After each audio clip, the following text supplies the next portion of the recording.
రాష్ట్ర జాతర ర్యాలీ నిర్వహించారు. సిపిఎం రాష్ట్ర 27వ మహాసభలు ఫిబ్రవరి 1, 2, 3 తేదీల్లో నెల్లూరులో జరగనున్న నేపథ్యంలో రాష్ట్ర జాతర ర్యాలీ గుంటూరు జిల్లా తాడేపల్లిలో ప్రారంభమైంది. జాతర వెంట బైక్ ర్యాలీ కూడా నిర్వహించారు. ఏపీ రాజధాని నిర్మాణానికి కేంద్రం నిధులు మంజూరు చేయాలని సిపిఎం నాయకులు బాబురావు డిమాండ్ చేశారు. రాజధానికి నిధులు పొందడం ప్రజల హక్కు అని అన్నారు. మళ్లీ అమరావతి నిర్మాణం అనిశ్చితిలో పడకుండా ఉండాలంటే పగడ్బందీ చట్టం తీసుకురావాలన్నారు.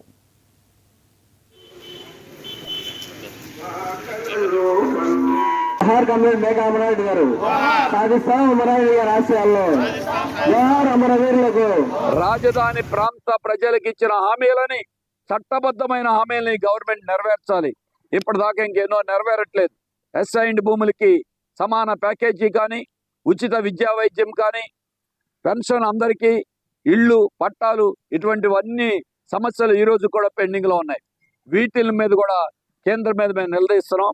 ఇంకొక వైపున ప్రత్యేక హోదా, విశాఖ ఉక్కు, కడప ఉక్కు, వెనకబడిన ప్రాంతాల అభివృద్ధి, వీటన్నిటి మీద కూడా ఒత్తిడి తీసుకురావటం కోసం సిపిఎం రాష్ట్ర మహాసభల్ని ఫిబ్రవరి 1, 2, 3 తారీఖుల్లో నెల్లూరులో జరుగుతున్నాయి. ఈ 27వ మహాసభల్లో వీటి మీద తీర్మానాలు చేస్తాం, భవిష్యత్తు ఉద్యమాలు చేస్తాం. సిపిఎం 26వ మహాసభ 3 సంవత్సరాల క్రితం ఇదే తాడేపల్లిలో 26వ మహాసభ జరిగింది. ఈ తాడేపల్లి నుంచి ప్రారంభించి ఇప్పుడు నెల్లూరు జరుగుతున్న మహాసభ వరకు ఈ ప్రచార యాత్ర జరుగుతోంది. ఈ ఉద్యమానికి ప్రజలందరూ మద్దతునివ్వాలని, పాలకులు ఇప్పటికైనా సరే ఆలోచించి రాజధాని నిర్మాణాన్ని, రాష్ట్ర అభివృద్ధిని పూనుకోవాలని విజ్ఞప్తి చేస్తాం.